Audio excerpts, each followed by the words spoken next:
श्री सच्चिदानंद सद्गुरु साईनाथ महाराज की जय। सद्गुरु श्री साईनाथ निशरत बाबूजी की जय। Rose Petals, Volume 1, Chapter 7, Love and Devotion. Happiness comes because of love. When you have an object of love, thinking of your object of love will give you the experience of love. And if at all I tell you anything to do, it is this. When you are unable to experience love, the only way to bring it back and to strengthen it is to give expression to it. The more you express it, the more it grows and the more it strengthens. Some people think I should simply sit and keep my mind focused on Baba. But how long can you sit simply focusing and focusing? That focusing is losing its focus. So we need to find other ways which give us the focus. People are always searching for ways to do this. Some bring flowers, some bring fruit, others do puja or sing nama. What are all these things? Are they done to focus on the fruit or flowers? No. They are done to strengthen our focus, weaken to distraction by other objects, and to center it on our object of love. This is needed because our minds are so active and we have so many pulls. So when we choose to do certain things mindfully, discerning what are our real expressions of love, then our actions become genuine expressions of love and we experience it. The more we express that love, the more it grows and the more we experience it. This is how to strengthen our focus. There are some resistances which are our old habit patterns, and these tend to distract and divert us. The only way to resist your resistances is to give your love more expression. If your love is weak and not expressed, it slowly withers away. The experience may be there, but it feels soft and weak, not so strong. So when anybody complains that they are unable to experience love, I say, then express it. And in fact, these expressions are the real rituals.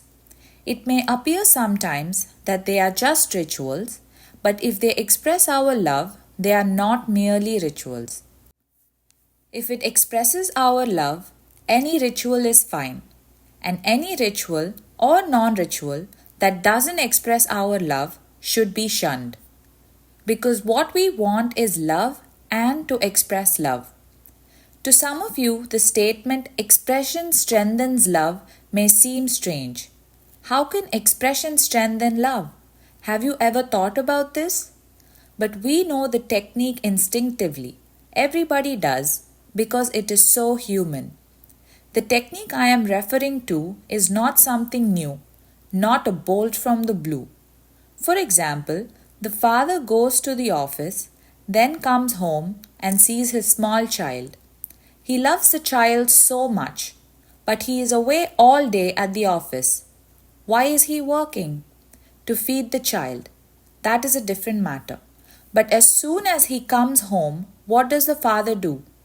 He just picks up the child and gives her a kiss, and then a doll or a dress he bought while coming back from work.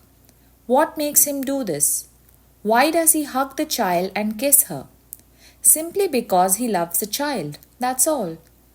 The love is there inside us. Is it necessary to express it? Yes, because even though it's there, it can grow weak and wither away if not expressed. But even when weak, it's there. An expression can trigger it. See, you want to give just one kiss to the child, but the moment you kiss her, something springs up and you can't help giving her 2, 3, 4, even 5 kisses until she is almost smothered in kisses. This is the nature of love, to want more and more expression. And are these not rituals?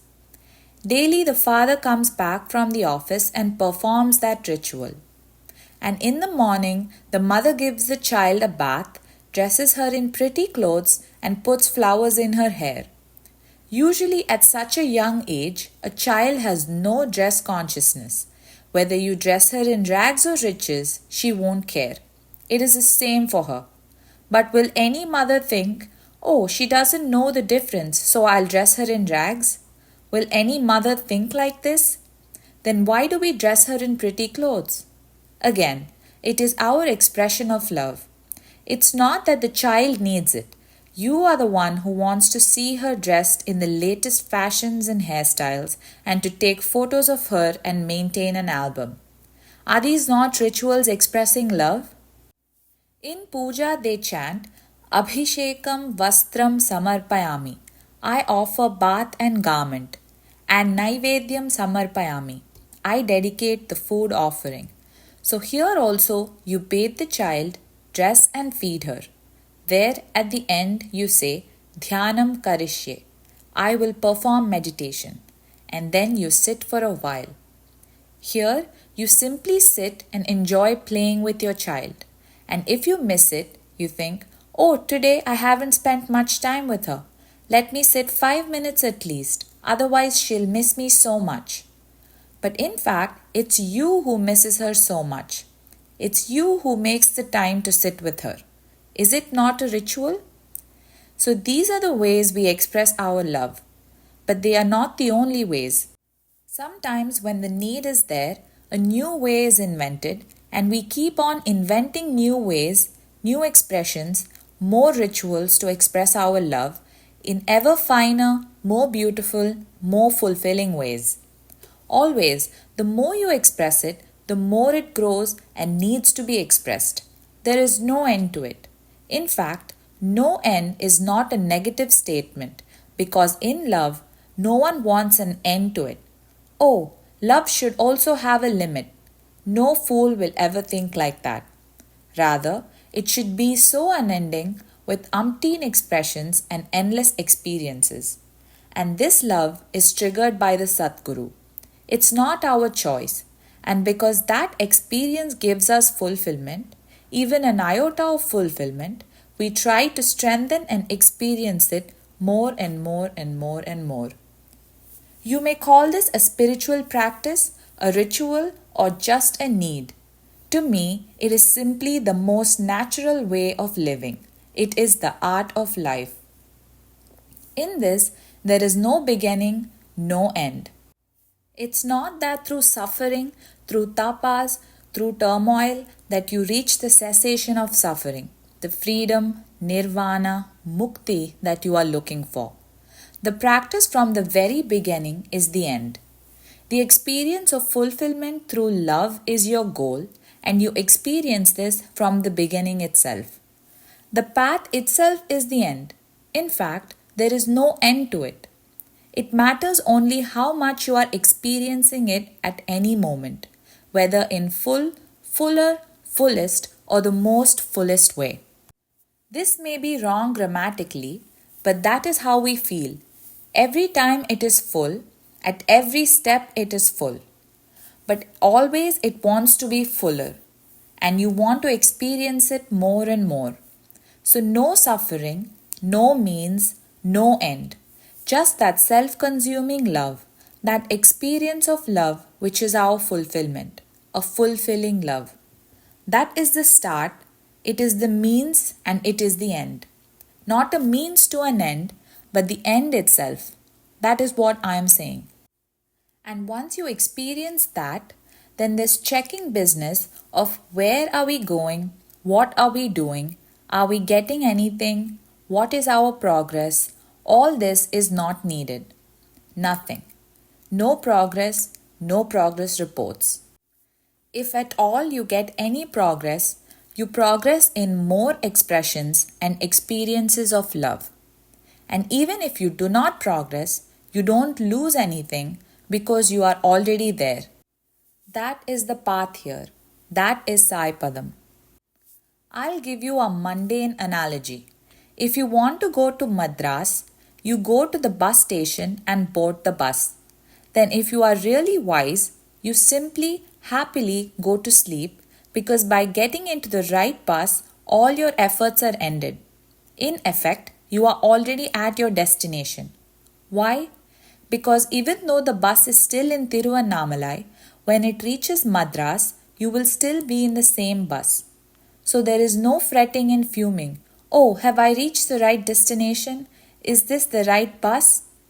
Here, the means is also the end, so there is no question of whether we are wasting our life in order to get something. Or if you don't get it, that you think, oh, all these efforts, all this time has been wasted. Now we have to retrace our steps and start all over again. There is no business with all these things. You are already there experiencing it and trying to experience it more and more. Then your whole life becomes a part of it, a part of that experience. Not that we experience it as a part of our life, even one lifetime is not sufficient to experience it. Is one short life sufficient to experience the bliss of love? Then our life has meaning and value. Otherwise, what meaning do we have for our lives? Come on, anybody tell me, why are you living? If you are honest, you will answer, because I haven't died so far. Because it's beyond your choice, because you cannot help it otherwise. What kind of fate is it, living this helpless life? That is how Baba has very beautifully put it. He said, find the Guru, otherwise why and for what have you come? Is it to collect dung cakes? In India, they make cakes with cow dung, which they use as fuel, as firewood to cook food. And then when somebody dies at the funeral, they are cremated on a pile of dung cakes. If we don't find that object of love and make our whole life consumed in our experience of that love, what happens is that all our life, all our efforts, every breath we take and every breath we give out is like collecting dung cakes for our funeral. Then all our life is like a preparation for death, because we can't ascribe any other meaning to it. We feel frustrated, we are not fulfilled, we are not enjoying life. Is there a meaning to it? When you find your object of love, life is no longer a preparation for death. Why then are you living? To experience the Sadguru's love. Then your life has a meaning and purpose. Every breath will be an expression or an experience of love, expression, and experience. When we breathe out, we express love. When we breathe in, we express love. What you experience, you express, and the more you express, the more you experience. Shri Sachidananda Sadguru Sainath Maharaj Ki Jai. Sadguru Shri Sainath Nisharat Babuji Ki Jai.